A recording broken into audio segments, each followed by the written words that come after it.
Theater, science, and innovation fans, this is Tjaša Ferme, your podcast host for Theater Tech Talks, AI, Science, and Biomedia in Theater, a podcast produced by HowlRound Theater Commons, a free and open platform for theater makers worldwide. Tune in.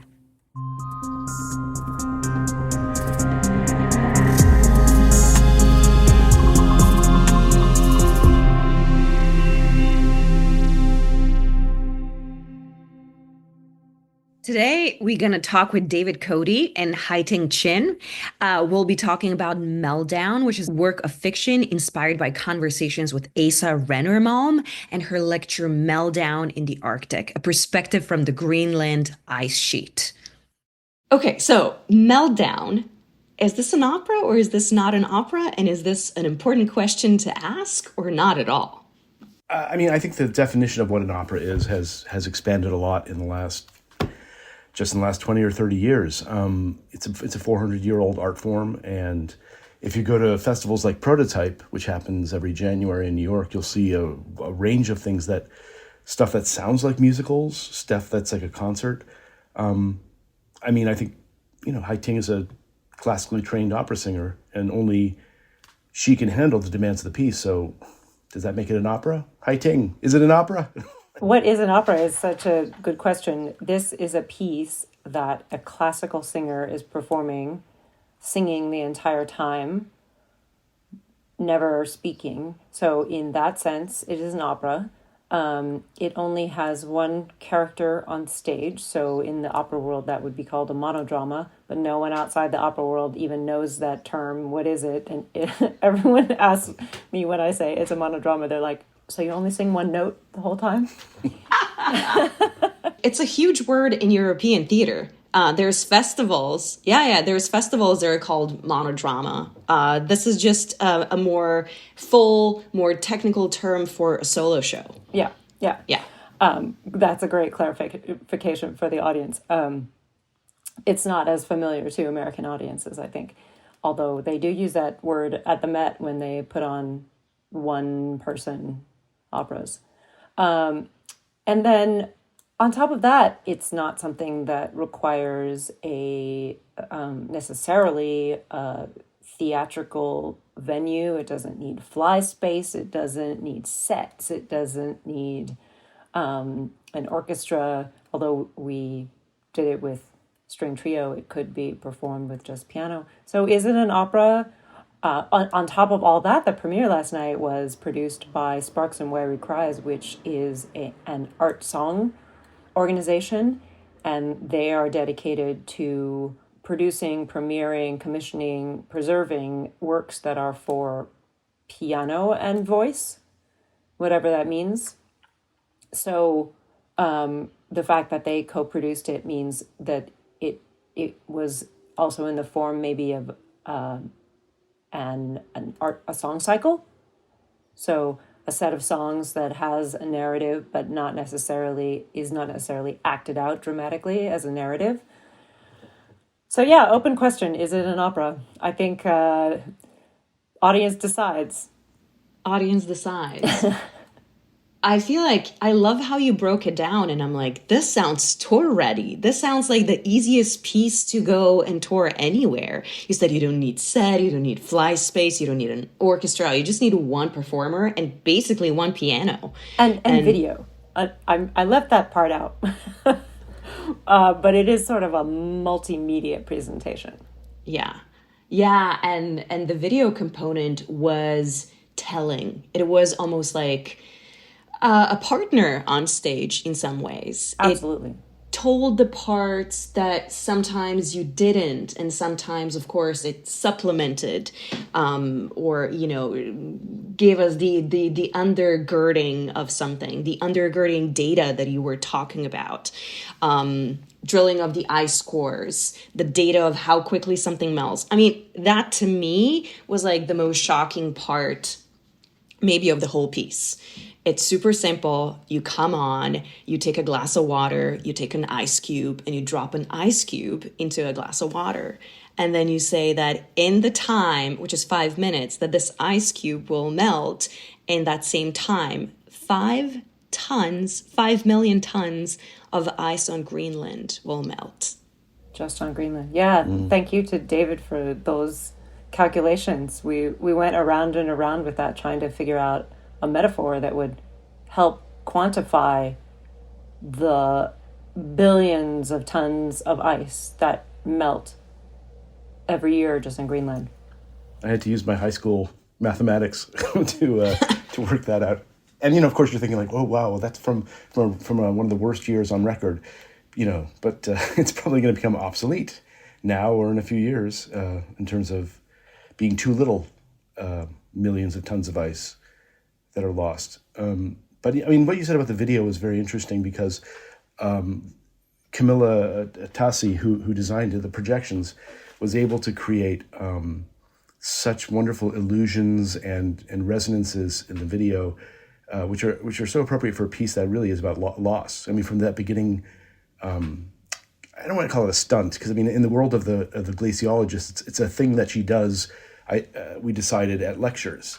She does this demonstration of the ice cube, and so it's obviously a piece about loss, ice loss of a mentor, and so there's ghosts sort of threaded throughout the piece. In a sense, the ghost of, not literally ghost, but the ghostly memory of Olivia, of the ice that's lost, of our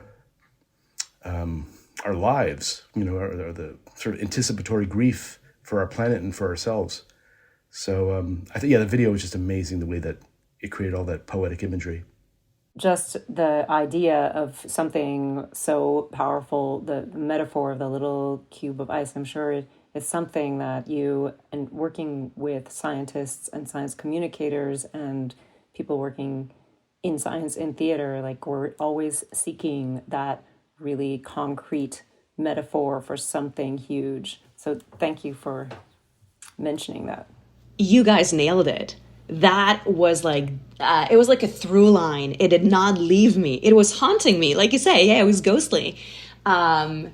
I kept thinking about that and kept thinking about, oh my God, what can I do? What can I do? What can I do? What can we do?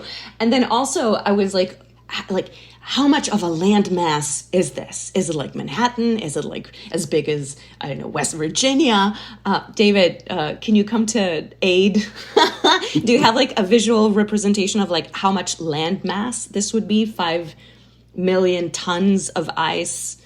How much is that? Oh gosh. One of the things that that we came across as we were trying to figure it out was a science communicator who says every minute or maybe even every second, it's as though 2,000 elephants made of ice were leaping into the ocean. That's how much is melting. I have to look that up, but also it changes every year because it's just an average. The ice obviously builds up a little more in the winter and then is lost in the summer, but it's the average over the years. And we never did how many Olympic swimming pools, how many elephants, how many, we never really came up with a satisfying way of quantifying it for individual human brains. And I think that's really telling, actually, that you can't actually get your mind, just like big numbers and deep time, our individual brains really can't get around them emotionally, and that's part of the problem that we kind of give up because we can't even figure out how big that is. 2,000 ice elephants jumping into the ocean every second or every minute. It might be every minute, or whichever it is. It's like, yeah, that's too many. That's a really powerful image. That's also super telling. But you're right. It's really hard to fathom these huge numbers because we're so small, and Earth or space is so disproportionately larger than us, or any kind of comprehension of the space-time. It's all millions and billions of years, and to human mind that just we can't imagine it. Let's maybe go to the inception of this piece. I heard the diner story, but can you retell it for our audiences? Well, you were there, Hai-Ting. Oh, you weren't there, David. I've sort of written you into the history. That shows it's a really great example of revisionist memory. You incepted me into the diner. I totally did.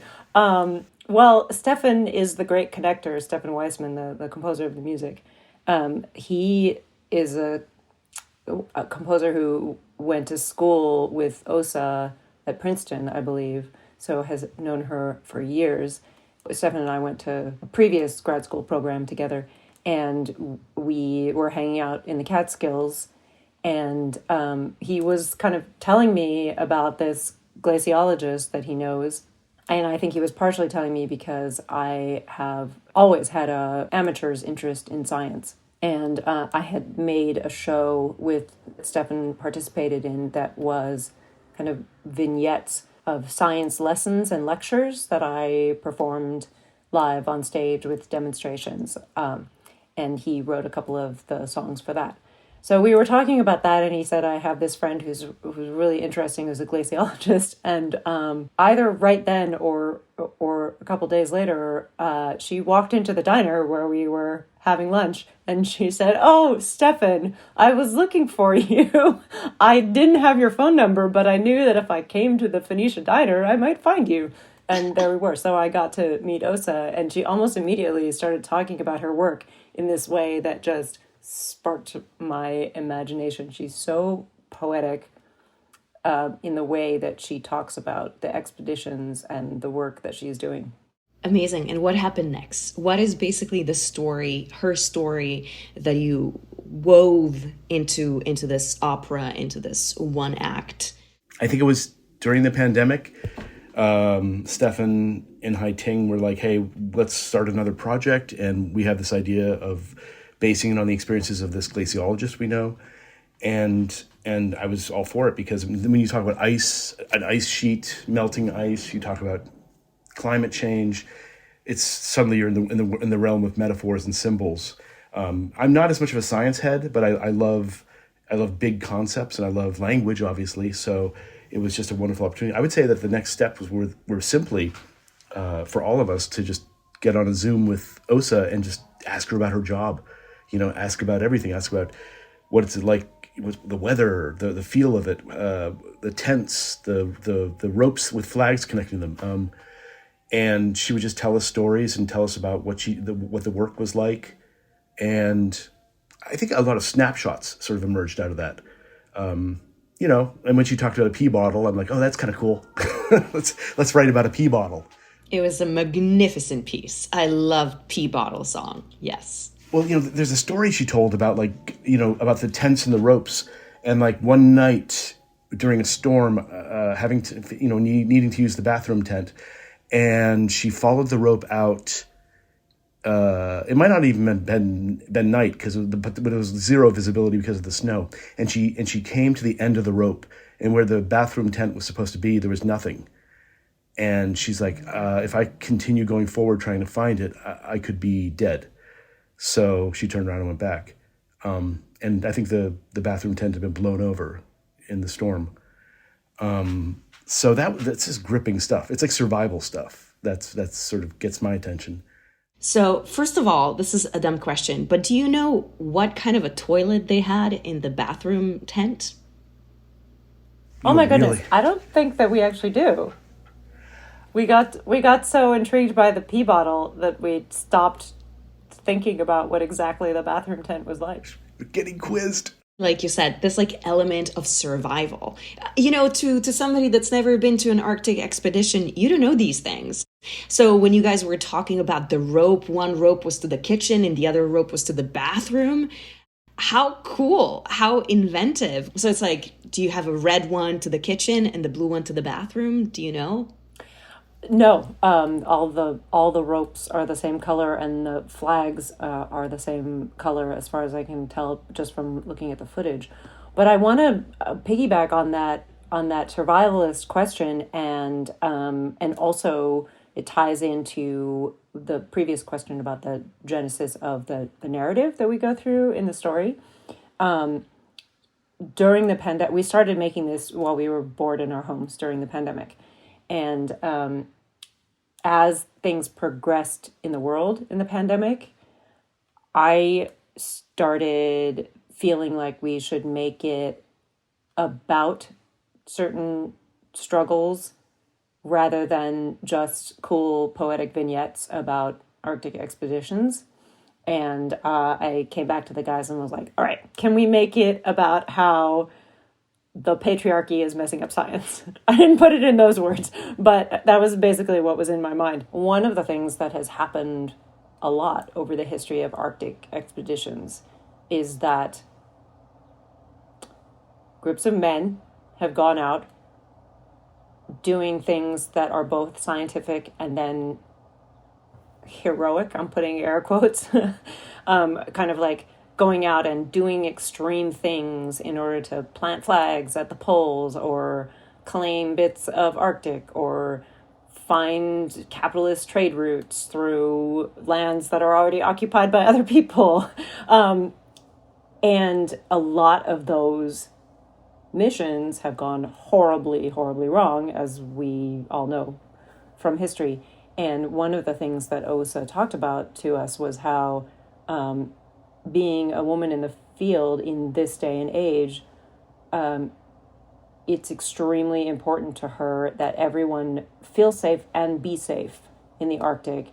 And not just women, but modern scientific explorers have set up all kinds of safety measures, like ropes and flags between tents, and like buddy systems where you never ever go out on the ice alone. And I mean, obviously GPS technology has vastly changed, and helicopters have vastly changed the experience of Arctic explorers, but the kind of macho attitudes that pervaded glaciology for years were one of the things that Osa talked to me about, especially when we had just a one-on-one conversation about the kind of hidden sexism in science. There's the obvious sexism in science, but then there are hidden things that happen, I think, maybe in all industries, but that were especially strong in glaciology because you end up in these sort of extreme environments where you're on an extremely small team and one bad actor can have a really, really negative effect on the whole expedition. So that was, that's where the Arctic expeditions and survivalists kind of feeling tied into the feminist angle, that if we really look out for each other in a way that isn't so much about showing how strong man is against nature, but rather about safely going out together, supporting each other, and discovering what's actually going on. I'm super curious, what are some of the examples of insane machoistic behavior in Arctic places? I just wanted to say I did find the podcast, this other inspirational podcast that I was talking about, which is called Cautionary Tales by Tim Harford. And he did a series on the race to the South Pole between Roald Amundsen and Robert Scott. Robert Scott's entire expedition was lost in various ways. And I believe he left journals that they found later with the remains. It was basically a case where Robert Scott's expedition was an English expedition and they wanted to insist on doing everything in a very macho way. They refused to use dog sleds because they considered it unmanly not to do their own pulling of sleds, or un-British. Also, I think they were a British expedition. Roald Amundsen was Scandinavian and he used dog sleds and he made it there easily in like 2 weeks, and they were out there for months on the ice. They had also brought along with them new untested technology in the form of mechanical sleds for which they needed to take fuel. And the first thing that happened to them when they landed on the ice shelf was they put one of their new mechanical sleds, which were like early snowmobiles, sort of, put one over the side, and it was so heavy that it immediately fell through the ice. And they and then it was gone. They didn't have it, but they hadn't thought about that when they pulled it out of the boat and put it on the ice. So all kinds of things went wrong for them, but a lot of it was because of the way the expedition was funded, the way the British public wanted to see it, the way that the they sort of considered themselves explorers, that they had to do everything in a certain way or it wouldn't be manly. Yeah. And I don't know how much of that is a framing that Tim Harford has put on it for Cautionary Tales, but it does bring a lot of those threads together and is a fascinating listen. In fact, I highly recommend that podcast because it does tend to be about how our ideas about the way the world should work sometimes disguise the ways that we can make things go wrong. So a great theme for the current moment, shall we say. I definitely want to check it out. That sounds great. And it also speaks to, people being so concerned with how they will be perceived and the propaganda that's just a part of any job, right? Everybody needs a press release. Everybody needs some kind of documentation of their work. And in those early days, it seems like, they were like, oh my God, there's like a bunch of guys out there. Let's pump them up. Maybe there's like a TV channel that really wants to follow what's happening. Obviously, it wasn't possible to do this in the moment. But these men, I guess, felt some kind of a pressure. And that, mixed with many circumstantial parts created this situation, which was unfortunate. It's sad to hear of people, losing the whole expeditions. That's crazy. I think what you said about science and press releases, even though that was way before TV or anything of that nature, I think it's a great point about the science in general, that things that get published and reported are always the exciting positive findings, and all the things that have either no findings or that contradict something that was exciting, those things don't get published. And so we end up with an understanding of science that is entirely warped by what looks exciting in headlines. Even scientific journals have that bias. Totally. So the story kind of weaves between Osa, the scientist, giving a lecture, and between being on the expedition, being in the midst of a storm in a tent, and dealing with everything and everybody that's come before her, and sort of like what's happening at hand and her inability to really perform the work, which was they wanted to dig or drill ice cores.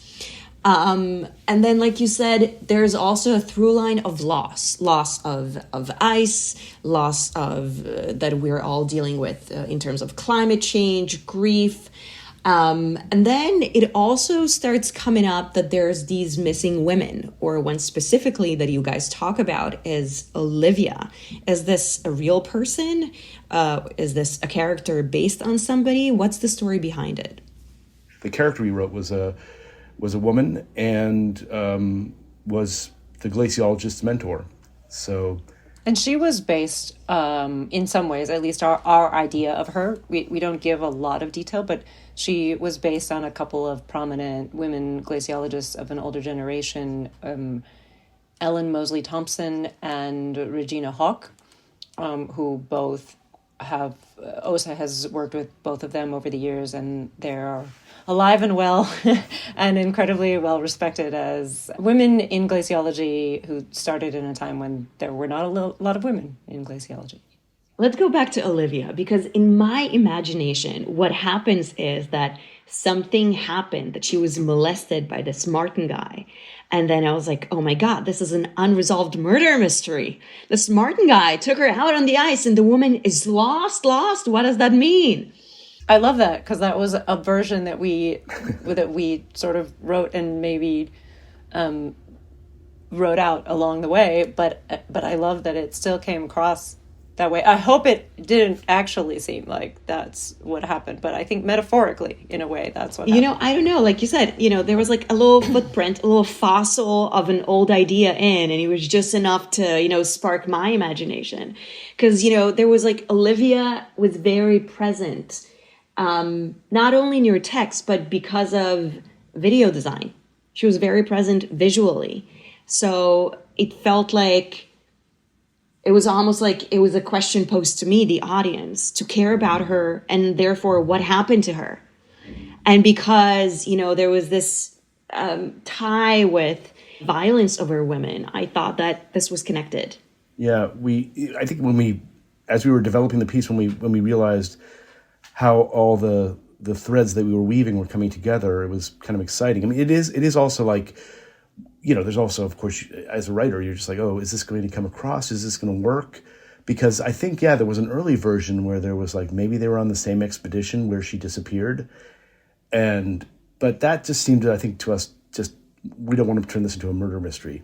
And yet, and we also want to, in a sense, we do hold back the information specifically that probably the reason why she fell down a crevasse is because the ice shifted beneath her.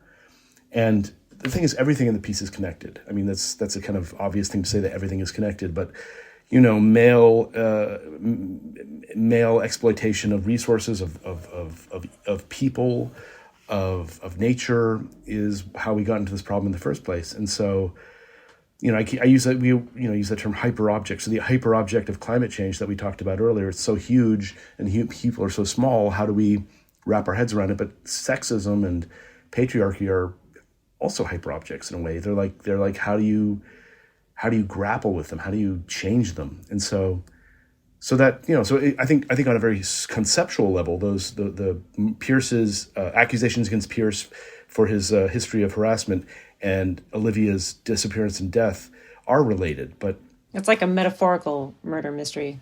and I think that one of the things that David does so beautifully is to weave in the emotional thread of what it is to lose somebody important, and that personal loss is so related to the kind of global loss that we're all experiencing, that we can't, it's like, I don't know, it's like when you lose someone, you're losing personally one of those, I don't know, maybe like one of those elephants who was the person that you loved, but then if 2,000 of them are jumping every second, it's like empathy fatigue. But each of those individuals is beloved by somebody. And then how can you even encompass in your emotional space the loss of a whole environment? Thank you. That's very, I mean, you wrote the best lyrics in the piece, in my opinion. No, I write silly science lyrics. And this is why this was such great teamwork, because I'm not the emotional. It's also like great gender role reversals, because I'm not the emotional guy. I'm like I like the facts and figures. I find those really emotional. And then David's like, no, I insist. There's human emotion here. And it works so beautifully together. A lot of new opera, old opera, of course, gets criticized for thriving on the suffering or death of women. And, like Tosca, Violetta in Traviata, God, I mean, like all the nuns and everything. All the nuns and Carmelites.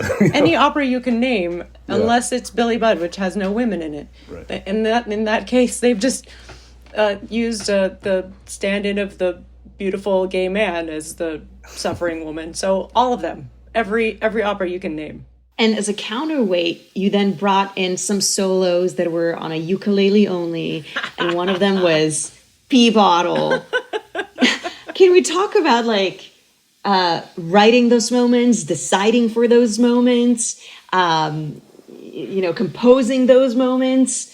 How does this all, I feel like maybe I call it opera because I was like, oh my God, this is so sad. This is so heavy, It just had this emotional caliber of an old opera in some way.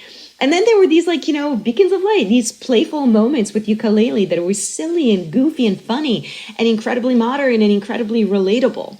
So how did you create this balance, the back and forth? The ukulele itself actually got into the show because Osa plays the ukulele, takes it with her to the Arctic, and we were like, oh, that's great. We can have songs with the ukulele because Osa plays the ukulele in the Arctic. So that's directly where the ukulele came from. And then... did you play the ukulele before? Or did you learn ukulele? I did not. I learned Wow. ukulele. Fortunately, there was a pandemic, so I had some time. The tradition of funny science songs combined with Osa playing ukulele. That's where we got those. And then we really had a lot of back and forth about how many stupid ukulele songs could be in this serious piece. Like, wasn't she too cold to actually like strum the ukulele? Was she using That's what I thought. And then she was like, no, it's fine. Just keep it in a case. And, they have those chemical hand warmers. Also, they break and put in their shoes or their gloves. And I think in the kitchen tent the common tent where they hang out together, there's a heat source from the gas stoves, the kerosene, or I don't know what they use.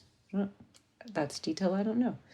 That in the end, we just worked on the balance of comic and serious in order to, in the same way that scientists write silly songs to remember difficult concepts or to make fun of them, we tried to bring that aspect of scientific life into our show. Last question. This is not a gotcha question, but I'm just curious about I-scores. Really interested in I-scores. They're just like so beautiful and so phallic, and they contain multitudes. You guys were talking about, how you can learn about climate through ages, how they're like tree rings, right? They kind of like contain information about what happened through ages. So I'm just so curious what your experience was learning about these, what your fascination is with them.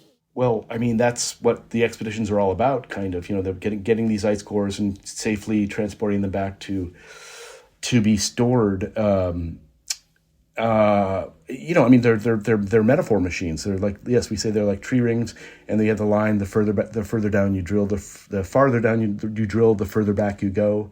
So they're like time machines. They're I don't know. They're just they have strata, that you can study. And the glaciologist talks about stratigraphy, which is the art of, or the practice of reading the ice cores. I mean, I think they're fascinating, and yeah, they are phallic. So that's kind of an interesting sort of quality about them too, I suppose. They're phallic, but the holes they leave in the ice are the opposite. Oh, good one. Good comeback. Love it. We wrote those lyrics using OSA's information, and then also David did a lot of research on the internet, and then also we had a particular children's book that I brought with us on. I was about to say on expedition, but no, on an artist residency that we went to together. And the book, I had seen it in my local library, and it's called Meltdown, and it's a book for it's probably like a sort of K-12 book about glaciers, and among other things, it just sort of gives an overview of what glaciers can tell us and how the ice cores work, the things that are preserved in them. I also want to say on this podcast, OSA does shallow ice coring, which looks at the top of the ice core and shows us how much melt has been going on over the last 30 to 50 years. And then there are stations on the highest part of the Greenland ice sheet, and then also a big one in Antarctica. And all over the globe, people do this on various glaciers. And those very recently, the oldest one was drilled in, it seems to be 5 million years old, which they kind of can figure. It's not that it has 5 million layers that they've counted, but they can match it up the way people do aging trees. They can match it up with previous cores. There's so much in there. They can tell what the temperature probably was on the Earth because of how the ratio of water isotopes to other isotopes in the layers. And they can actually release bubbles of air that have been trapped in there ever since the snow layer fell. Because once the snow turns into ice, of like 2 to 30 years after it falls, it congeals completely into ice, and it traps whatever air is there. And that air, if you release it in a controlled container, you can analyze the gases that were in the atmosphere. So you can literally have air from 2 to 5 million years ago that you can analyze and see how much carbon dioxide was there, how much nitrogen, all of this. So this is part of how we know what past atmospheres were on the globe.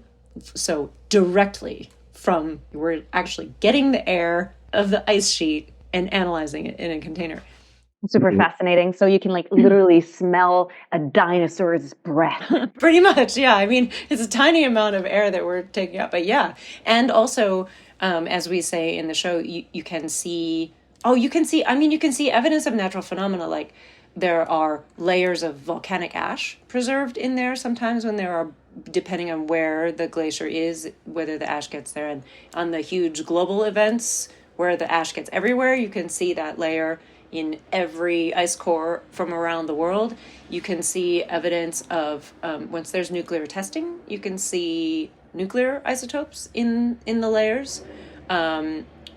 In various places around the globe, you can see the rise of silver mining by the Romans, because there's lead, in extra lead in the glaciers, and that apparently those particulates got all around the world. Lead is a super cool one because you can see the rise of Roman silver mining with the lead, and then you can see the rise of lead in gasoline all over the globe because that lead got put into the atmosphere and it settled on worldwide glaciers. And then, here's a great positive note to end on. You can see the lead levels drop after the U.S. Clean Air Act in the 1970s. So, we actually made a change, and you can see it in those ice cores when you analyze the lead levels. So we can do good things. Great. Thank you so much. This was awesome. I'm so excited that I learned something new. This is such a cool combination of theater, performance arts, and science, a really nice handshake between the two. So thanks so much for your work, for sharing. If you have any last words. Thank you so much for having us on and for creating a science art nexus and for your art as well. It's incredibly important to do this work right now because people need to know, and the normal information channels are getting muddied, shall we say. I'd like to go to the theater or the opera and actually learn something new. So, thanks for having us on. And I feel like I learned something from this conversation, actually, a lot. Me too, yeah. That's great. Me too.